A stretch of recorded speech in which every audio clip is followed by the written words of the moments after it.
Welcome to the HaneyBiz Project with Mark Haney. Mark is a serial investorpreneur and the chief dreaming officer of the HaneyBiz Companies. He's working tirelessly to ignite the entrepreneurial revolution and share the inspiring stories of the region's most influential leaders. And now, here's Mark Haney. All right. This is the HaneyBiz Project, and we are on a mission to ignite the entrepreneurial revolution right here in our hometown of Sacramento. And we do that, Marcus, by sharing the stories of the most successful people in Sacramento. It's those stories that are meant to inspire, they're meant to educate, and they're fun to hear. It's the good news instead of some of this other stuff that sometimes ends up being on the airwaves. We bring out the good stuff, the fun stuff, and attempt to motivate some people, right? To get them in that mood where they're banging, right? Where they're at their very best opportunity. How you doing this morning, Marcus? Hanging or banging? I am banging today. Love your enthusiasm. Fired up to be here. Fired up to hear from our guests, too. Well, you know what? This is about storytelling. We're going to have some great stories, and we get to ask them about their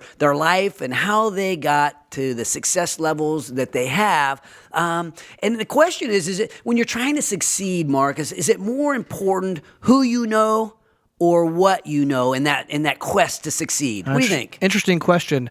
I've always been told your net worth reflects your network. So I think it's about who you know a little bit, which entices you to get to that success level that you're looking for. Well, I mean, I think maybe it's a little bit of both, and we might be able to debate that a little bit throughout the day. But one of the things that I've found that's it's like, remember what your mom told you when you were a kid, Marcus? Which time? It's about you become a reflection of the people who you spend the most amount of time with, right? The 7, 8 people that you spend the most amount of time with, you actually begin to think and act and behave a lot like those people. So if you put around yourself people who you want to be like, who you want to emulate, who want the best for you, I mean, don't you think that gives you a little bit better chance of succeeding? Absolutely. And it's all about surrounding yourself with the right people. You know, back in the Marine Corps days, we would always hang around certain groups of people that were, the locked-on Marines, as we like to call it, because when you surrounded yourself with a stud group, you automatically reflect a little bit of their values, their thought processes, and, their motivation. Extremely important in teamwork, and I think it's important in happiness, right? In our journey, just to be happy, you want to be, or I want to be around people who make me happy to be alive, right? Happy to be on this earth. So I enjoy my time. You and I, once a week at least, we get to come in here on the show and be around each other. But you know what? I think this job, right? This radio show project, if you will, where we get to surround ourselves, Marcus, once a week with the most successful people in Sacramento. I mean, I feel like usually I'm like the dumbest guy in the room, but right now I feel like maybe the smartest guy in the room because I figured out a way to put the most successful people in Sacramento right in and around my world. In your office. World. Yeah. I am so lucky to have that, and I'll call it a genius idea. But you know what? It's fun. It makes me happy, and just thinking about who you want. Like your kids, Marcus, who do you want Hunter to hang around? In my mind, you want him hanging around people who are the most successful, the most driven, the most hardworking, honest people. I mean, a lot of times those are entrepreneurs. Yeah, no doubt. I don't know any motivated, responsible 5-year-olds at this point, but I had some pretty good kids on my baseball team. But yeah, absolutely. They're out there, Marcus. All right. Looking for my next business partner. I love the idea of entrepreneurs helping entrepreneurs, right? That's what this show is about. It's about bringing entrepreneurs and successful business leaders or leaders in our community together to help drive it breeds a little bit more success because it's inspiring when you hear the stories of other people because it makes you think, oh, if that guy can do it, so can I. Maybe I can do it too. So, and I was just thinking about that. I'm in this group called the Entrepreneurs Organization, right? I'm on a number of boards around Sacramento in business, but one of the groups that I admire most is the Entrepreneurs Organization. And I'm in this little group. We had our Christmas party. There's about 10 of us. We're over at Uriah Faber's house. And 2 years in a row, kid. 2 years in a row, Uriah. I mean, I love entrepreneurs, but there's one entrepreneur that I don't recommend hanging around with, and that's Uriah Faber. He's in my entrepreneurial forum, and 2 years in a row, we have the Christmas party, the little white elephant gift. And last year, I got this shaker weight that I have in my hand.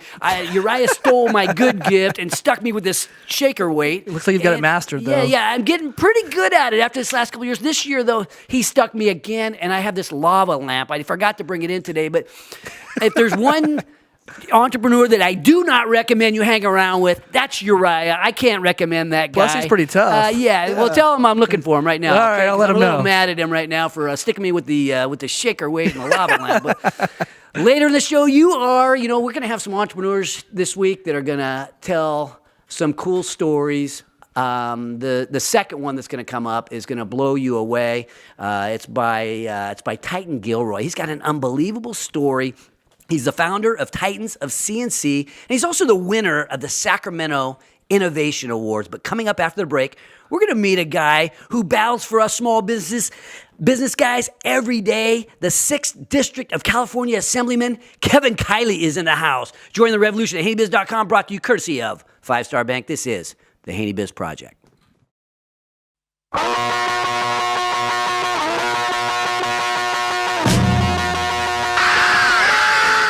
Now, back to the HaneyBiz Project with host Mark Haney. All right. Welcome back to the HaneyBiz Project, brought to you courtesy of Sun System Technology. I'm Mark Haney, and today I have the privilege of being joined by California Assembly member Kevin Kiley. How you doing, Kevin? I am fantastic. Now, we are getting to know each other a little bit, having a few laughs during the break, but who is Kevin Kiley? Well, I'm, someone that am a product of the tremendous communities that we have here. We were just talking about, I grew up in Orangevale and Granite Bay, went all through schools in Granite Bay. In fact, our district office now is located right across from where I went to junior high school, Cavett. Oh, okay. Then, was at Granite Bay High School, part of the 5th graduating class there. Right. And feel very fortunate to have had, the opportunities that I did here. My son Marcus went to Cavett. He also went to Granite Bay. Then he ended up joining the Marine Corps. What did you do after when you set out on your own? Well, I didn't do anything, nearly as, impressive as that. Well, okay. Let's see if we could get there. That you're being very humble. Please tell us your ascent. You're a young guy, and tell us about the road to becoming the assemblyman. But I did. I went back east for school, and then after college, I wanted to find a way to really engage in service in a very direct way. So I decided to join a program called Teach for America, and I became a high school teacher at an underserved school in inner city Los Angeles. Wow. Where now you must have so you became an attorney, you became a high school teacher. Other way around. Okay, you got to be a high school teacher, and then you attorney. went back and got your law degree. That's right. Okay, so where did you learn more? They're teaching in South Central or through college? Oh, man. Very different types of lessons. As a matter of fact, so, I started as a high school teacher. Then I became an attorney. Now I'm a politician. So some people say, oh, it just keeps getting worse. What are you going to do next? But I learned a ton teaching high school. It was a tremendous experience. And actually started up a debate club when I was there. We traveled all throughout the state. I taught 10th grade English. But I learned a lot about the challenges that a lot of schools and communities face in this state. I taught 10th graders who read at a 5th grade level. And I now have the chance to serve on the Assembly Education Committee, where I feel it's a privilege to be able to now work at the level of policy to try to expand educational opportunity in the state. Well, we're going to have Titan Gilroy on the show in the next segment, and bring you back, and we're going to talk about education, and he's taking a very unique approach to educating our up and coming workforce. But thinking about you and your drive, right? You're very humble. Obviously, you've had this ascent in politics. I'm thinking about, first of all, you kicked the butts in the election of two of my good friends, Christy Nelson and Bill Hollidan. So you must have some fight in you, right? Some competitive stuff. Where did that come from? Well, I mean, we had a great election, a number of just outstanding candidates, and frankly, I had some lucky breaks along the way, and I'm fortunate to have really built great relationships with a lot of the other people who ran. We had 11 people in the race actually, so it was the most crowded field I think of any election in California that year. But I've always been very mindful of the tremendous opportunities that I had. Growing up in Granite Bay, going to Granite Bay High School, I know that I wouldn't have been able to do the things I've been able to do professionally without those sort of opportunities, going to great schools. And so I've always had this kind of draw towards service, towards being able to, give back to the community. And I think that, frankly, in California, we've got a lot of challenges. And the government has not been working in our favor in a lot of ways. And, it actually, a lot of times gets in the way with a lot of the good things that we have going on here. And so I want to be someone who can fight for our area to make sure that this remains a great place to live, to work, to raise a family. What about growing a business? Where this show is about telling success stories, and we focus a lot on small business and entrepreneurship, where you can kind of take control of your own opportunity. What kinds of things are you doing, or can you do in your position to help the small business guys like us? Well, that's one of my main priorities, because California is probably the worst state in the country to be a small business owner. As you could probably, how many companies do you have right now? 13, 14? I've lost track of the number of companies. I have, attention. I have a little ADD, so yeah, I got a few companies. So, and that's the thing, is that when you have these regulations and this litigation environment where you have so many frivolous lawsuits and the compliance burdens, these hit small businesses hardest of all. If you're a big company, you have a big compliance department, you can absorb it. If you're a small business, if you're an entrepreneur, then these barriers can really prevent you from getting off the ground, prevent you from growing, prevent you from providing outstanding products and services and an ability to hire people and for them to make a living. Yeah. And it's really sad when you see companies leaving California left and right just because we make it so hard to do business. Well, let's maybe talk about that for a second. We're seeing companies leave, and I mean, it's as entrepreneurs, we think about people that sort of like pick up their ball and go home or leave, or I mean, a guy like you has said, look, I'm going to jump in and figure out what I can do to help. And I think even entrepreneurs can do that themselves, right? If there's reasons to stay here in Sacramento, or here's reasons to be here in California, but sometimes we lose track of that. There's a lot of opportunity right here. Absolutely, and that's why we have still just tremendous success in California, sort of in spite of the obstacles that are thrown in the path of entrepreneurs by folks in Sacramento. And you're absolutely right that this region in particular has a lot of exciting things going on. I mean, you're part of that in promoting entrepreneurship and promoting the growth of small businesses. And I think that more and more people and companies are actually realizing this is a really good place to come and set up shop. Well, you've chosen a route that's different than most of our guests in trying to impact the world and make this a better place. Who inspired you early on? I mean, do you have role models in growing up, or even today? Yeah, I mean, I have more role models than I can, even tick off. That's one of the reasons that I feel so fortunate. I had tremendous teachers when I was in school. I could give you names of them. Maybe your son had some of the same teachers, probably. Going to Granite Bay as he did, and Cavett, you said as well, right? Yes. Of course, my parents, who really taught me, a lot of the values that make this a great area from a very young age, and now kind of looking in terms of public policy and being involved in politics, I've really sought out, mentors and people who represent the type of not only policies that I support, but also just the approach to public life and being, public servants in the full sense of the word. That's one of the things that I've tried to, the type of people I've tried to seek out. Well, we really appreciate you coming on. We're going to ask you to stick around. We're going to be bringing on Titan Gilroy of Titans of CNC, and we're going to be talking about jobs and the workforce of today and how it's changing and becoming something different, and what we might project for the workforce of tomorrow. Join the revolution at HaneyBiz.com, courtesy of Audi Rockland. This is the HaneyBiz Project.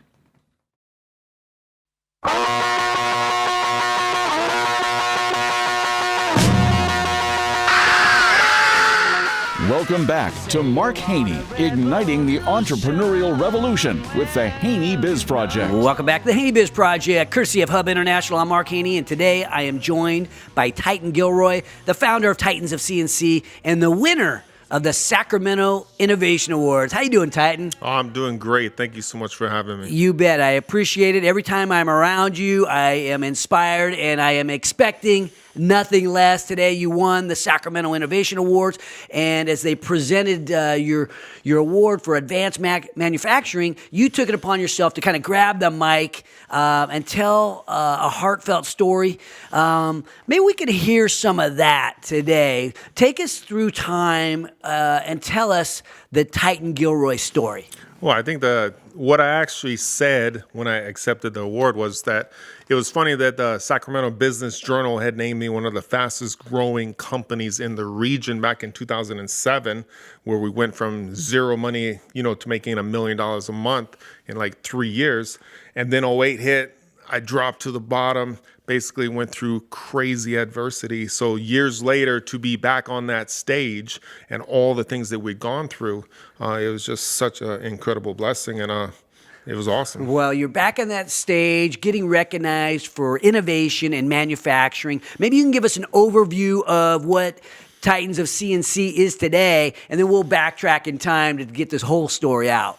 Yeah, so Titans of CNC is an advanced American manufacturing company where we deal with robotics and CNC automation, and we basically build parts that go to submarines and ROVs that go to the bottom of the ocean, up to Elon Musk's rockets that go to the space station, and really everything in high-tech between. manufacturing. Yeah, machining like aluminum, titanium, Inconel, difficult metals, works of art that have to be machined to 10,000ths of an inch, perfect tolerances, and we get it done right here in America, in Rockland, California, right up the street. And when I walk into your office, I am inspired, right? Our buddy Richard Bachman, he reminded me, hey, you can eat off the floor in Titan's manufacturing facility, and it's not what you might expect in manufacturing. It's like it's not only clean, it's sort of motivational, really high-tech feeling. Absolutely. I mean, we're dealing with, $100,000, $500,000 machines, and just like when you walk into SpaceX, you walk in, and it's not a dirty floor, you see 180-foot rockets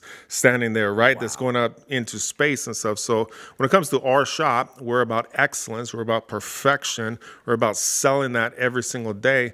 And basically everything that we make has to be perfect. And that's what I want people to understand right when they walk in. And you've become not only famous in Sacramento, right, in entrepreneurship, but you have developed a brand, a celebrity brand, if you will. Tell us about that. You've got a TV show. You've got all this different stuff. Give us a sense as to what all that looks like. Well, I think back in 2008, I was so confident we were making millions of dollars, and then the '08 hit, and who knew that a whole bunch of ships in the Netherlands, that everything got stopped with this contract, would affect me over in California. All my work stopped. Everything came to like nothing. I had to lay off 40 employees over a year, went through the hardest thing ever. But through that turmoil, through those valleys, I learned about American manufacturing. I learned that 50,000 companies had gone out of business. I learned that people could not put their kids through college. They could not pay the rent. They were losing their houses. And later on, when I rebuilt and regained and rehired, my passion wasn't just about making products. It was about solving a problem. So we created a TV show, the only national show on and dedicated to American manufacturing, to pull back the curtains, to show people that you don't have to go to China. You can make parts efficiently at a cheaper price right here in Rockland, California. Amazing that we can compete with China out of Rockland, and we do that by the advanced machines and the programming that you teach, right? You become famous because you have your TV channel, but you teach people about how to do this work with these sophisticated machines. Absolutely. So it was funny because I did 2 seasons with the show, and we went to all these amazing companies and we showed people how to manufacture. And I went to all these colleges and I could see that the curriculum, something was missing, right? Because if you teach math or science, there is a standard, but in manufacturing, there's no standard. So when it comes to high-end automation that's changing, there was nothing there. So all of a sudden, the prison system, 35 prisons in California, these guys are trying to rehabilitate our prisoners. they're coming back to prison, recommitting crimes. They basically came to me and said, Titan, can you help us bring CNC machining into the prison system? I thought, what a great chance to bring our TV show in. It's a crazy story. And I built my own school right inside San Quentin prison, built a curriculum. Then we put it up online. And in just 1 year, we have over about 30,000 students. It's free education, teaching engineering and machining. Well, you're taking the San Quentin story. You're taking people and helping people who are at the toughest times in their life, right? Maybe with zero hope, or lacking a lot of maybe knowledge as to what they're going to do, and you're coming in there and teaching them a high tech skill that. What does that do for them? Well, let me say this about the prison. What a platform, right? Because you got to understand, like, when you're trying to bring something new to market in business and you have people that they can't comprehend what you're talking about, sometimes you just have to lead by example. And that's what we did at the prison. We taught people who had never been on a computer before. They had never been on a typewriter before. And we taught them engineering, solid modeling, CNC machining, 5-axis. And we did it in a record time where it takes years to do it. We did it in 6 weeks, put it on camera and showed everybody. And you know what happened? Everybody saw that it was possible. I basically flipped education on its head and said, we've been doing everything wrong for so long. Automation is through the roof. Everything's through the roof. So let's not teach like we did 20 years ago. Let's do this. And with the inmates, all of a sudden, they learned a practical skill that they can actually support a family with, make a car payment with, and hope came and they became different men instantly. So thinking about where your inspiration come from, if we go back in time to you growing up in Hawaii, that might sound very glamorous to some people, but your story isn't so glamorous. Tell us about your upbringing and what led to you even getting into manufacturing. Well, that's a long story, Mark, but I'll just say, I had a mother that was abused by a father who was an alcoholic. She escaped literally to Hawaii. Everything fell through when we got there. We ended up on the beach homeless and basically worked our way up. Being the only kid in my neighborhood with white skin, I started getting picked on, right? And just getting beaten down. And I basically grew up fighting, ended up becoming a boxer, ended up going to prison, getting a 16-year prison sentence for throwing one punch, never intending to do something.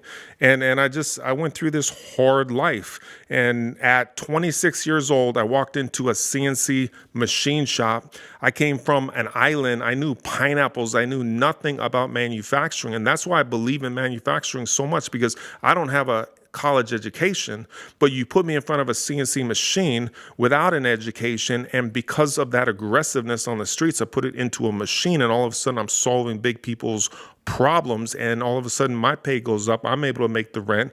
I'm able to do it, right? So what was done as a negative on the streets is now being done as a positive to make billionaires big money, and that makes me valuable. I'm not judged based on what I did. I'm judged on my performance in making a part, and that's what we push right now, that there is part of our society that is not built. These guys are not built to be doctors, bankers, and lawyers. They love to make things in their hands. So let's stop giving work to China. Let's start employing people, and you'll see more marriages survive. You'll see more people not go to prison. You'll see a lot of problems get fixed, and we got to get serious about it. Well, you took that competitive nature to your job. It happened to be in manufacturing, and you embraced that. You were drawn to that. But I mean, there's so many employees, right? You've got a lot of people working in your company. I've got a lot of people working in my company. Thinking about all the different employers that are out there that have these people that work with them, for them, however we want to put this. You decided at that point to go and commit to that effort there in your employer. And look what happened by committing as an employee, right? You weren't saying, someday, I'm going to jump ship. You gave it all to that employer, and look what happened. That's it. I gave it all. Like, there would be times where we had jobs that there's no way that we could like finish those jobs. And, I might be making 20, 25 bucks an hour and stuff, but my employer would go home on a Thursday night. I would go home, eat, come back, work all night, come in the morning, the jobs would be done. We'd ship them to Siemens or NASA or whoever we were working for.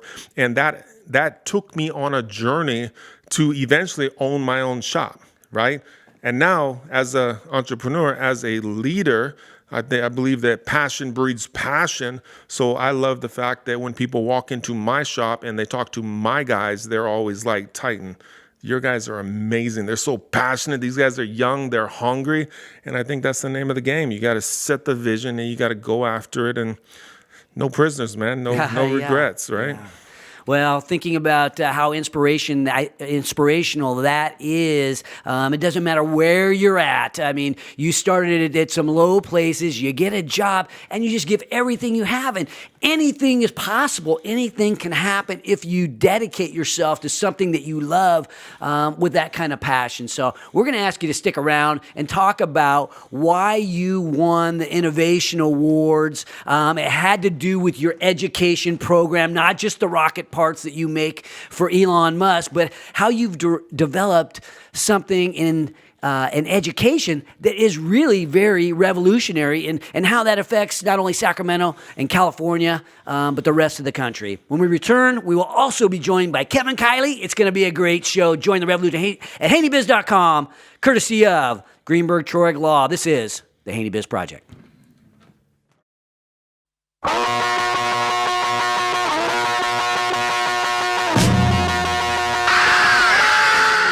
And now back to the HaneyBiz Project with investorpreneur Mark Haney. Welcome back to the HaneyBiz Project, brought to you courtesy of accounting firm Clifton Larson Allen. I'm Mark Haney, and we are back with Titan Gilroy and Kevin Kiley. We've been talking about advanced manufacturing. We've been talking about politics, and we're going to talk a little bit about jobs and education and the way one influences the other. But Kevin, I got to ask you, you're back on here. What did you think when you met Titan and hearing his story? What were your thoughts? I was absolutely blown away. I mean, this guy is such an inspiration.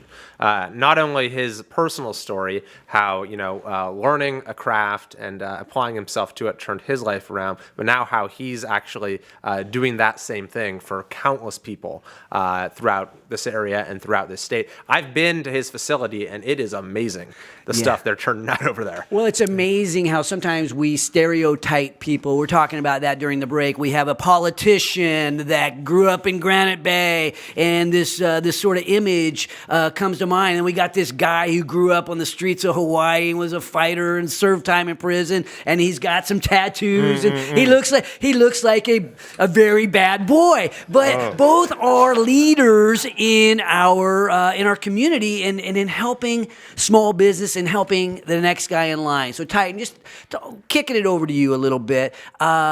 You're building something very unique in education, and how we talked about how that is affecting, let's call it the workforce of tomorrow. Give us some more thoughts on that. Well, I think it's just, like I said earlier, like flipping education on its head. Because I'm an entrepreneur, because I'm a builder, I'm a programmer, I run the machines myself. When I looked at the schools and I looked at the different curriculums and what they were actually making, I realized that they literally weren't making enough things. They weren't learning through repetition. They weren't like going after the advanced technology that we use. Therefore, I couldn't hire these kids, right? So going into the prison, I decided to make my own curriculum to actually where a lot of people in manufacturing, they teach them the old ways, the old manual machines and work their way up. These kids are like growing up on computers. Let's put them on the computer. Let's like do designs. Let's make parts. Let's learn by doing. So now with the academy and 30,000 students up online for free, now people like dads come home and their 7-year-old kids are engineering and people were saying that 18-year-old kids couldn't do it. And it's 7-year-olds, 13-year-olds. We're just changing. Well, Kevin, we think about the education system, and you obviously grew up in some great schools. Is everybody built to go to college and take the route that you took, or are there some people that like Titan says, you know what? they might not be at that stage of their life or that place in their life at this stage. Some people will maybe bypass and go straight into the jobs. Well, we want to have schools that prepare everyone for college who wants to go. And that's an obligation I think we have as a society, to have a quality education for all students. But there are many students who may not want to choose that path. If you want to pursue a career in advanced manufacturing, if you want to be a maker of things, then college may not be as relevant for that path. And the fact is that we have just totally neglected career technical education in our schools over many years in trying to drive everyone towards college, when that might not be the best thing for the student, and it's definitely not the best thing for the workforce. That's like shop class and stuff like that, right? There's some of these programs in the high schools are getting cut out. Not everybody has auto shop or wood shop. Is that what you're talking about? Right, and the sort of thing that he's doing. I mean, I met a kid at his facility, at his company, who was 19 years old. Jacob, 18. Jacob, 18, he told me all about the things he's doing. He's going and teaching classes now. He loves his job. He's adding huge value to the company and to society. And, that was the right choice for him. And I was really inspired by it. Well, here in Sacramento, we talk a lot about innovation, and it makes you instantly think of the Silicon Valley and some of that kind of thing. And Titan stuff is very high tech. But I mean, think about the jobs of the tradesmen today. I've got a construction company and different companies that we're finding there's a shortage of Absolutely. guys that like to roll up their sleeve, the people who are like the labor guys. There's a shortage of those guys right now. That's right. It's a huge gap in the workforce right now across a whole variety of trades. I think that we're starting to wake up to that our education system is misaligned in this sense, that it doesn't create those pathways to those sort of jobs. And so you are seeing some renewed interest on the part of state government leaders to try to restore some investment in those sort of things. And that's the path we definitely need to continue. Well, Titan, we talk about the need a little bit. We're competing globally these days. You talk about competing with China and other areas that are kind of known for having very affordable manufacturing. You're saying we can compete differently here in Rockland. Absolutely, we can compete. We can compete anywhere. When you look at China, they're running CNC machines exactly like the machines at my facility. So if I can outthink them and get the machines to run on automation, on automatic, then why can't I do the work here, right? So instead of running one machine, we run 5 machines, and we bring robotics in and automation, and we do it on a high level, and you don't have to pay the shipping costs. And if a customer has a problem, they can come right down the street and grab that product. It just makes sense. I would like to say something, though. One of the things that I believe is that you don't see manufacturing on TV. I believe that a lot of our leaders have sold out manufacturing because they're not on the floor. They don't understand that we can compete, right? They're disconnected. So when it comes to somebody like Kiley, who actually came into my facility, asked the right questions about CNC machining and really wanted to understand the trade and if we could compete. Well, look at this guy, right? I'm a manufacturer, but he's actually helping with education. And now his mind is open to the fact, you know what? Maybe Titan has something here. Maybe we should have a conversation about it. And you know what? He's got good friends, right? Yeah. So I think that you got to give him some credit right there, because not all leaders do that. Well, you mentioned, Kevin, about the government helping subsidize. I don't know if these are grants like for the trades, for the technical guys. What's happening on that front? Is that something that occurs here in a state like California? Yes, there was a big debate this year around funding CTE, and we did end up securing that for this year. But I think there's a lot more to do in making sure career technical education, vocational training. Okay. You also have a lot of different schools, whether it be charter schools or traditional public schools or some private schools, that are doing a lot on this front too, and making this a very significant part of the education you receive. Well, what do you think about the way Titan is doing this from an innovative standpoint, right? He's become basically a celebrity brand, and he's taking this education nationally, right? It's based out of Rockland, but his education happens all over the country, probably internationally, but he's doing it through online courses, and he'll tell us about his small groups in a second. What are your thoughts on that? I think it's awesome. I think he mentioned this is the only manufacturing show per se that exists in the whole country, and so it's fantastic for raising awareness. And when you look at the things he's been able to do, going into a prison, teaching someone to craft, and then, as he stated very eloquently, giving someone the ability not just to get a job when they get out, but giving that sense of purpose. I mean, this is not only a pro job, pro economic growth enterprise, it's pro public safety too, because one of the biggest issues we have when it comes to public safety is people reoffending when they get out. But this is the sort of thing that can prevent that. Well, thinking about you take this entrepreneurial approach to education, right? You're getting corporate sponsors to come in and help underwrite some of this curriculum. Very entrepreneurial. Tell us about what you're doing in that front.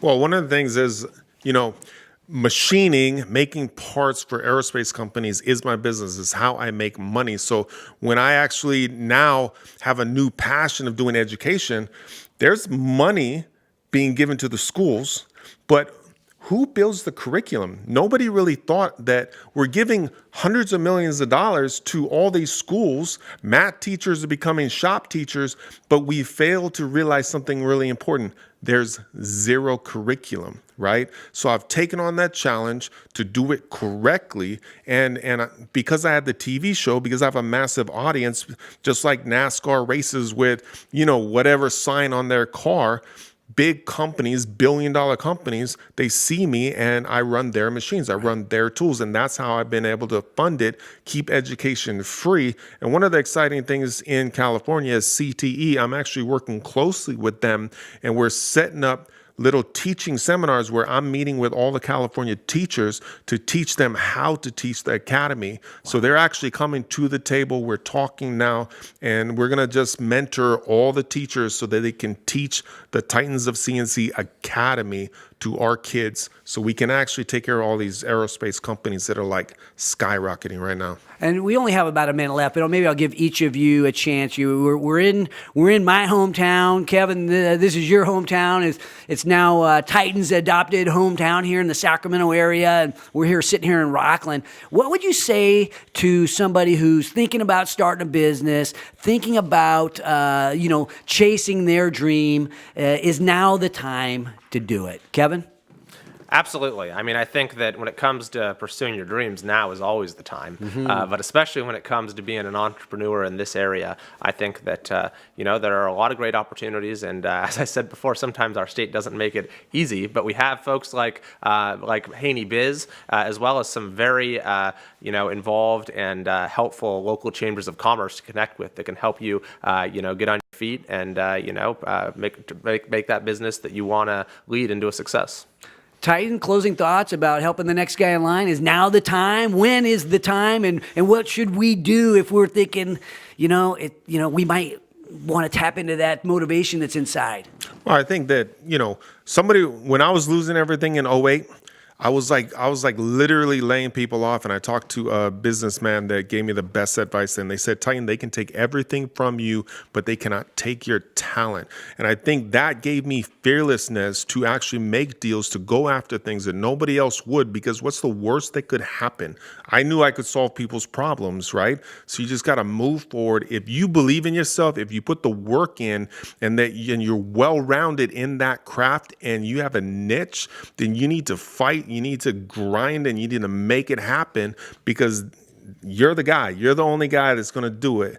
And if you wait, then you're going to lose it. So nobody can take your talent away from you. I want to thank you guys both, Kevin and Titan, for coming on the show, for sharing your words of wisdom and your inspiration. And next week, we're going to try to top this show. I don't know if it's possible, but next week, we're going to be bringing on the man behind the Family Business Association, Mr. Ken Monroe is going to join us. Jason Cardinay, he'll be joining us talking about taxes, right? He's with CLA. The tax man is going to come as we prepare for the new year. And Craig Farrington, pastor of Destiny Church, will be joining us as well. Little shout out to my buddies. You talk about the chamber, you talk about these different groups that are jumping in to try to help the Sacramento entrepreneurial community, or actually helping. They're not just trying, they're doing.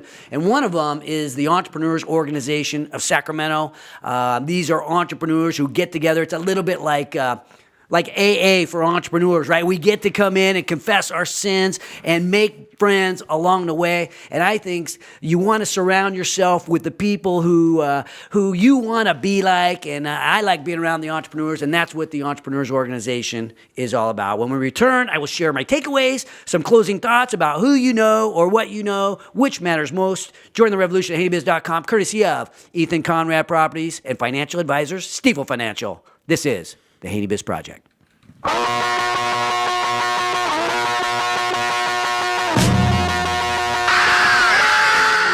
Welcome back for Mark's takeaways from today's HaneyBiz Project. Welcome back to the HaneyBiz Project, brought to you courtesy of Silver's HR, Mark Haney, and I am back here with Marcus Haney. We talked to two very successful entrepreneurial thinking guys today, Marcus.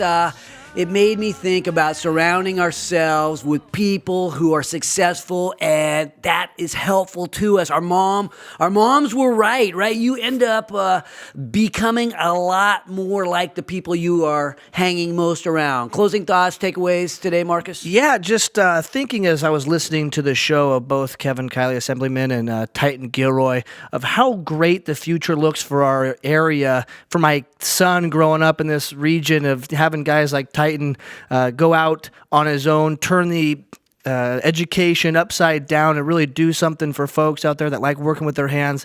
I'm just really excited for what the future has to come for our region, and couldn't be more happy. Yeah, I just think back of the stories that have happened in my life. You're around people, and it might not be that person that directly affects your life or changes your life, but should we be around people that are more like who we want to be, or like the people that are just convenient to be around? Sometimes the most convenient people are not necessarily the people that are most helpful to our lives. They're not the ones that make us happy just because they're convenient. Marcus, thoughts? Yeah, absolutely. Well, I think you want to seek the people that you want to be more like Mr. Kevin Kiley, right? Obviously, he had some great folks, and he's got a great network of people. So I think it's important for us to look at how hard is it to get to those people, and if we're willing to put in the effort to be around the people that we want to most be like, then that gives us some character, in my opinion. I know, I agree. And I think about the people that I've been fortunate enough to surround myself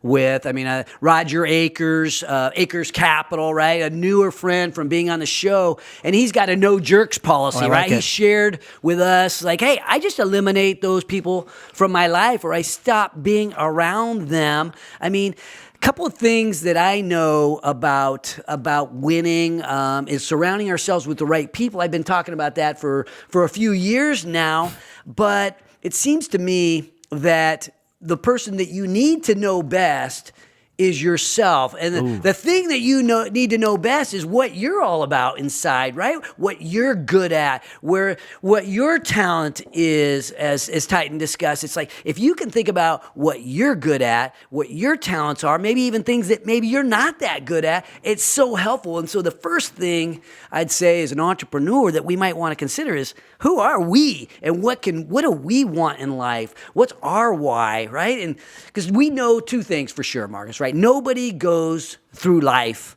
undefeated. No doubt. Nobody goes through life undefeated. We are going to hit those tough times, and you have to have grit, right? You have to have grit and gumption and the willingness to dig deep and persevere. The most successful leaders, the most successful entrepreneurs have what Titan Gilroy showed and demonstrated in his journey to success. But the other thing that I think we need to have, and he spoke about it as well, he talked about recognizing what you're good at, recognizing your talent. We all have some talent. Everybody has something inside that they're great at. And I think a lot of times, especially when we're going through those lower times, we forget that. We maybe lose track of, hey, what was I good at? And if I got a pat on the back as a younger person for sportsmanship, well, maybe I had to go all in on sportsmanship. Maybe I got to be a little league coach. I don't know, but think of, everybody has greatness inside them, and I just think that too often we forget to look within, but we do have that. And we think about our big win stories in our life. It might have been last week. It might have been last year. It might have been 5 or 10 years ago. But if you think about those times in your life when you got those pats on the back, when you were recognized, and when you felt so proud, if you can tap into that zone, if we can tap into our zones that make us proud. That's the talent zone. That's our gifts. That's what we're good at. And I can't help but think that if we can tap into that grittiness, right, and that greatness, anything is possible. So just a Sacramento salute to you, Marcus, to the leaders of hometown patriotism, to Titan Gilroy, Kevin Kiley, and to all the people that I've been lucky enough to surround myself with over this last several years, and to all those fighting the good fight for our freedom, our security, and our way of life, to the 13 stripes and to the 50 stars, and to the one life-changing discovery of greatness inside each of you. Let's discover that together. Never above you, never below you. Always by your side.